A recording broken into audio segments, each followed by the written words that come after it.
Donc me voici pour la 13e édition des métiers d'antan, donc à Cubières, avec ici donc le premier espace avec les métiers, donc les ferronniers, les sabotiers, donc on peut voir tout simplement travailler.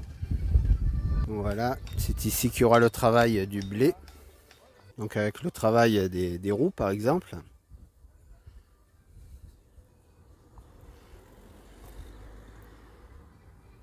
Scier le bois en planche.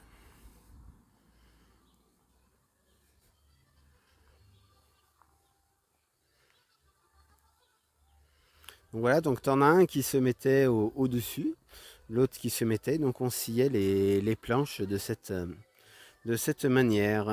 C'est le renard et la chèvre, tout un art. Donc et tout le travail de la scie qui est très très important. La scie, c'est énormément de technique, tout simplement. Et si on ne connaît pas la technique, on ne scie pas droit. Voilà, et on peut voir la denture. Donc ici, évidemment, avec la fabrication de la roue.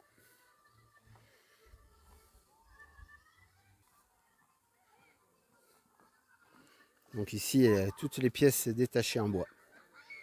Donc ici, on le verra fonctionner, parce que là, c'est l'heure de midi pour cette petite visite. On le verra évidemment en action dans la journée ou de samedi et puis après de dimanche. Donc on va arriver sur le marché en passant par derrière. Voilà le thème qui est le vélo.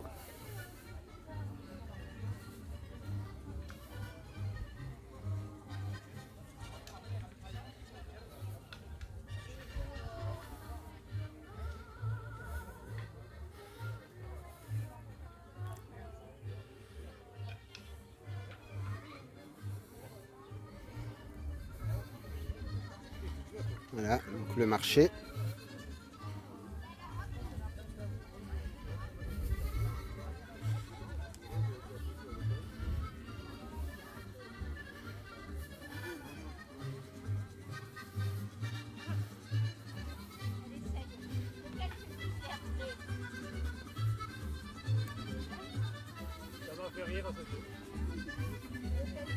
Alors n'hésitez pas, la braise Qatar est ouverte.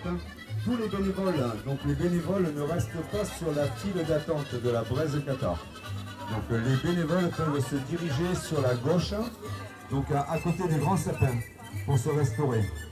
Voilà, donc la file c'est pour les gens normaux, on va dire.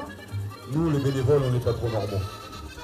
Et donc tous les gens qui ont un petit bracelet violet peuvent se diriger. Donc nous avons des bénévoles aussi qui nous serviront sur le côté. Donc là c'est strictement pour le bénévole. Bienvenue dans le musée du bois, donc avec ici un bouvet double qui permettait de faire les fixations, donc des lambris par exemple ou des planchers. Donc une fois on passait dans un sens et une fois on passait dans l'autre. Ici on a un guillaume. Le guillaume est un outil plat qui permettait par exemple de faire les feuillures, montant de porte ou compagnie. Voilà. Un petit rabot cintré. Le classique des classiques qui est là. Donc ici qui permettait de faire potentiellement un ouvrant par exemple avec une belle signature. Donc on peut voir arrière. Ici avec un autre bouvet. Donc le bouvet c'est un rabot avec un guide, s'il faut donc expliquer. Donc il peut être double ou donc celui-ci évidemment le premier que je vous ai montré était simple. Ici c'est 2 pièces tout simplement. Donc on peut écarter donc en ouvrant ça et on pouvait tout simplement écarter. Donc ici voilà le petit frère du premier qui permettait de faire des arrondis. Et puis sinon tu avais l'autre donc qui faisait le congé qui permettait de tout simplement ici voilà. Donc on avait souvent un rabot qui faisait ça, cet arrondi là, et après vous avez un autre rabot qui était à côté qui faisait l'inverse pour faire rentrer l'un dans l'autre. Les petites scies, la petite hache évidemment, donc outil indispensable. Donc voilà. Les marteaux. les maillets. Alors, faut pas oublier, hein, le maillet est en bois, le marteau est en fer. Les varlopes que l'on a tout droit, avec une collection. Et ici, on a tout simplement une colombe. C'est l'outil que l'on peut voir ici avec les pieds, qui permettait donc de dégauchir le bois. C'est ce qui fera après la décauchisseuse que l'on connaît aujourd'hui dans nos ateliers, tout simplement. Donc voilà, collection de scie.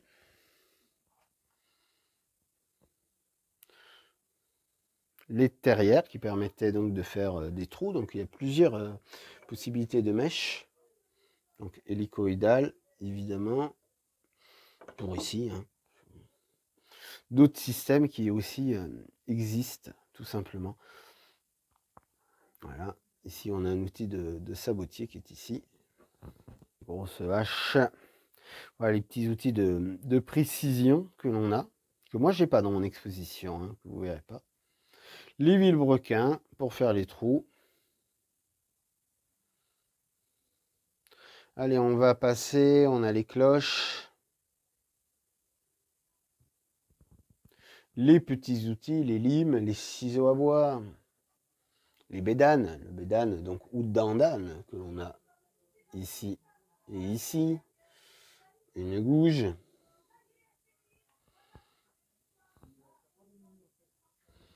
Donc voilà, on va continuer la visite.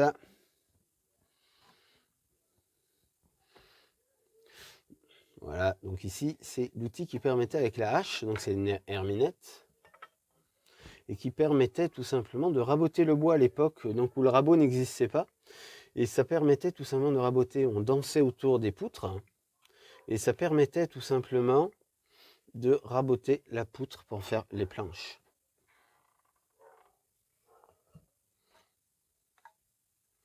Donc ici, alors je ne vais pas vous donner le nom parce que je ne l'ai pas en tête. Ça permettait évidemment de faire les pièces cintrées. Donc on a une bonne tenue en main, bien évidemment, et ce qui permettait de donner la forme au bois. J'en ai plusieurs dans l'exposition de chez moi. Là, ici, ce sont les outils de tonnelier, bien évidemment. Vous pouvez aussi en voir particulièrement chez moi. Voilà.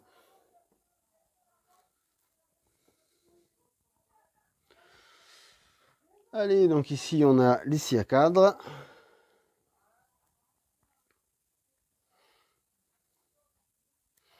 Dans la pénombre, on a aussi des outils qui sont des haches. Donc voilà la visite. Voilà, on a ce compas qui est absolument superbe. Qui est ici. Voilà. Donc voilà, une belle petite visite avec, par exemple ici, hein, parce qu'on ne peut pas tout présenter, ça serait trop long. Le fouet de Perpignan, évidemment, qui est la cravache. Donc qui est en bois de micocoulier.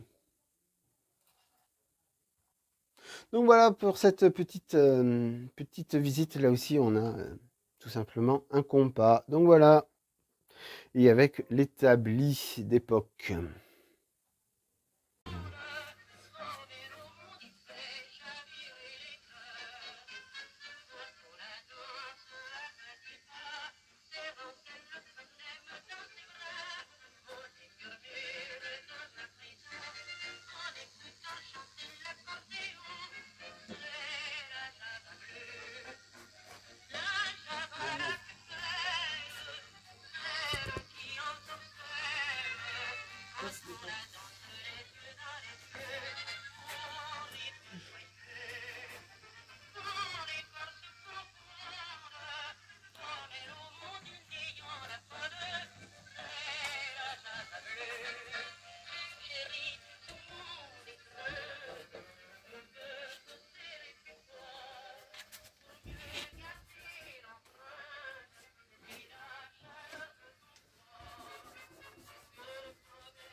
Donc on continue. Évidemment, je suis discret quand il y a du monde.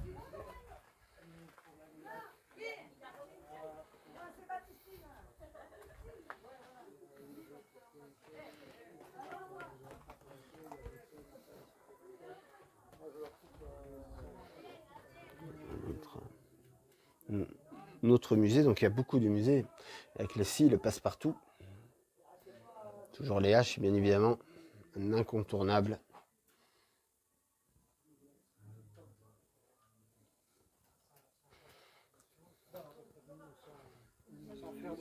Voilà, ça fait oui une petite cicatrice à la fin. Travail de la laine.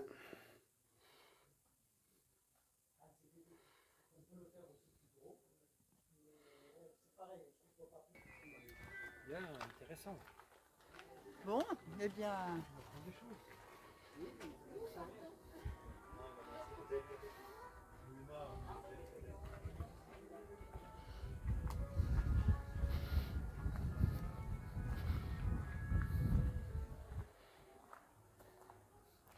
Et voilà, donc discret quand il le faut. Je préfère faire la visite. Voilà, on revient avec l'église que l'on a en face.